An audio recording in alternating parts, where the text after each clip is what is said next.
안녕하세요. 현직 전문 상담교사 오뚜기 선생입니다. 오늘은 ADHD에 대한 긴 설명보다 집과 학교에서 바로 써볼 수 있는 대응만 짚어드리겠습니다.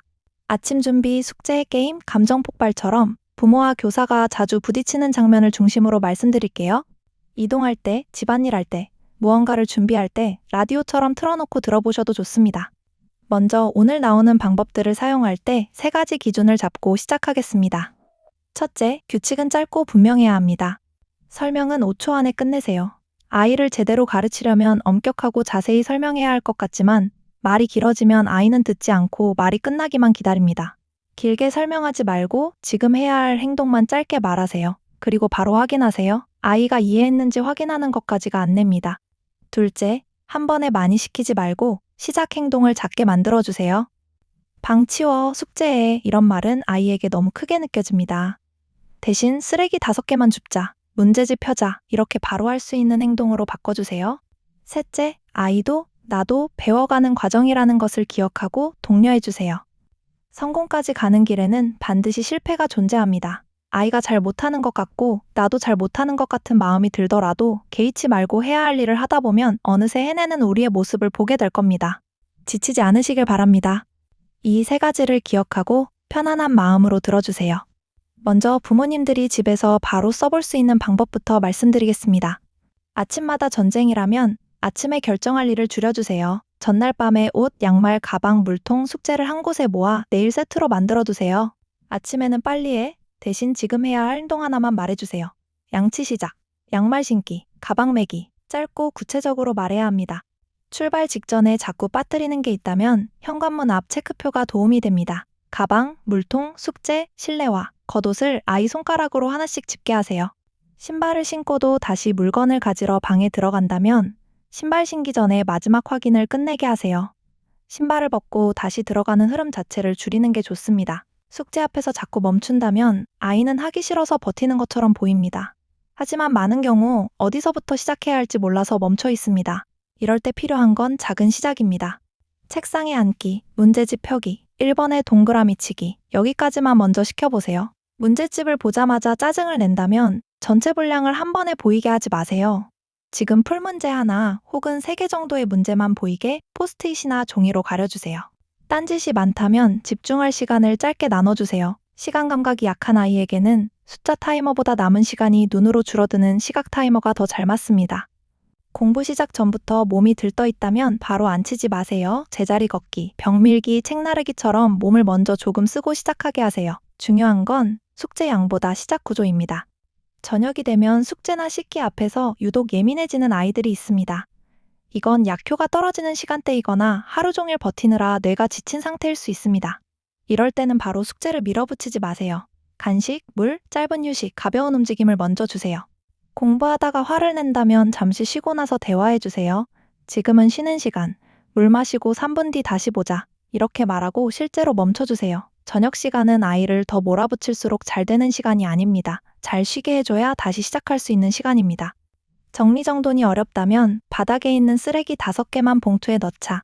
이렇게 숫자와 행동을 정해주세요. 책상이 늘 어지럽다면 완벽한 정리를 시키기보다 필기구는 컵, 종이는 파일, 책은 책꽂이처럼 돌아갈 자리를 정해주세요.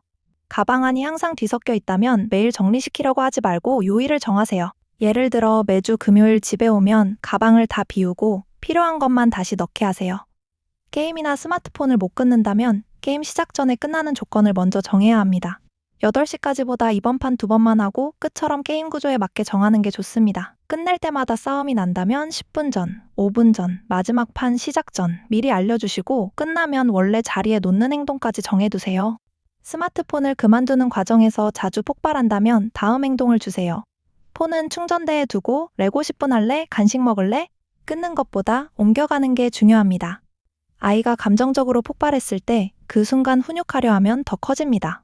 먼저 해야 할 건 설명이 아니라 안전입니다. 물건을 던지거나 때리려 한다면 대화보다 거리를 먼저 벌리고 주변 물건을 치우세요. 소리를 지르거나 울음이 멈추지 않을 때는 말을 줄이세요. 여기 앉자, 물 마시자, 3분 쉬자. 짧고 반복 가능한 문장만 쓰세요. 억울하다고 계속 말할 때는 바로 반박하지 마세요. 억울하게 느꼈구나. 그 마음은 알겠어. 그런데 밀친 행동은 다시 연습해야 해. 감정과 행동을 나눠 말해주는 게 중요합니다. 폭발 후 아이가 후회한다면 길게 반성시키지 마세요. 다음에 화가 올라오면 물 마시기부터 할까? 자리 이동부터 할까? 이렇게 다음 행동 하나를 정해주세요. 자는 시간이 늦어지는 아이라면 일어나는 알람뿐만 아니라 규칙적인 수면을 위한 알람도 맞춰주세요. 8시에는 씻는 것을 알려주는 알람, 9시에는 다음날 가방을 정리하는 알람, 10시에는 잘 준비하는 알람. 핸드폰은 침실에서 먼 곳에 두고 아침에 걸어 나와서 알람을 끌 수 있도록 하는 것이 좋습니다. 이제 교실에서 바로 써볼 수 있는 방법을 말씀드리겠습니다. 등교하자마자 어수선한 아이에게 앉아 조용히 해만 반복하면 교실 시작이 더 힘들어집니다. 자리에 앉기 전에 할 일을 칠판에 보이게 적어두세요. 가방 걸기, 알림장 꺼내기, 필통 올리기, 이렇게 순서가 보여야 합니다. 아침 활동을 시작하지 못하는 아이에게는 활동지를 주고 기다리기보다 첫 칸만 함께 확인해 주세요. 오늘은 1번에 이름 쓰고 2번 그림만 보면 돼.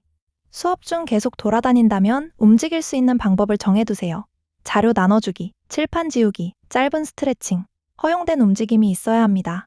손장난이 많다면 완전히 막으려고 하지 마세요. 다만 조건은 분명해야 합니다. 소리내지 않기, 던지지 않기, 친구에게 보여주지 않기. 이 조건으로 조용한 손 대체물을 써볼 수 있습니다. ADHD를 가진 아이는 청각적 주의력이 낮을 수 있으니 시각적인 지시를 이용하는 것이 유리할 수 있습니다.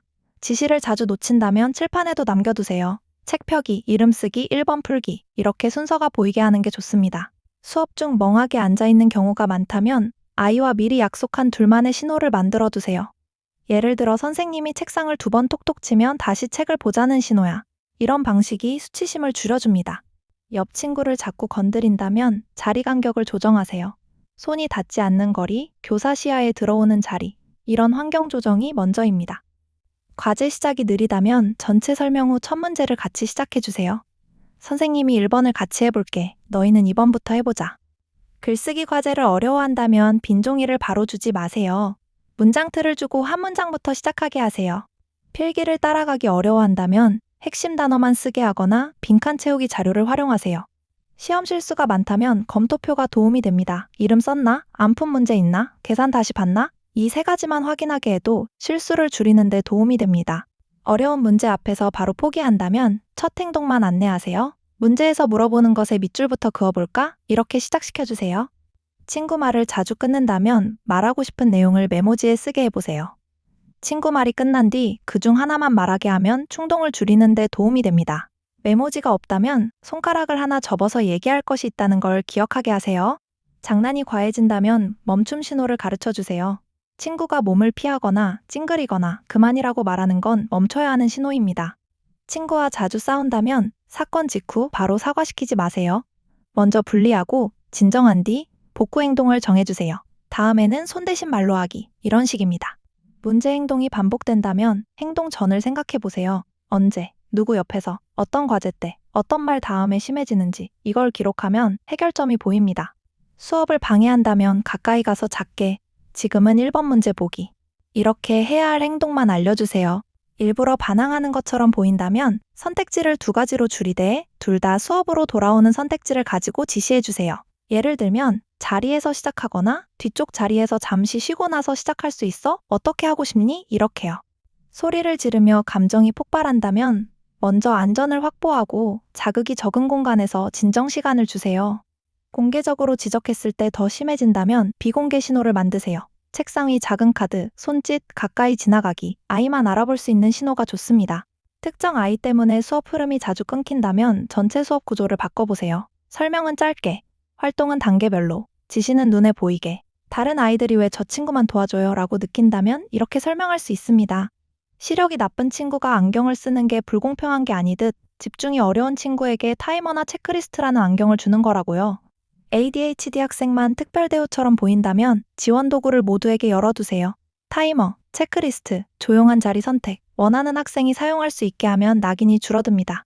담임 혼자 감당하기 어렵다면 교실 안에서 혼자 해결하려 하지 마세요. 전문 상담교사, 보호자, 동학년 선생님, 관리자가 함께 목표를 공유하고 협력 구조를 만드는 것이 중요합니다.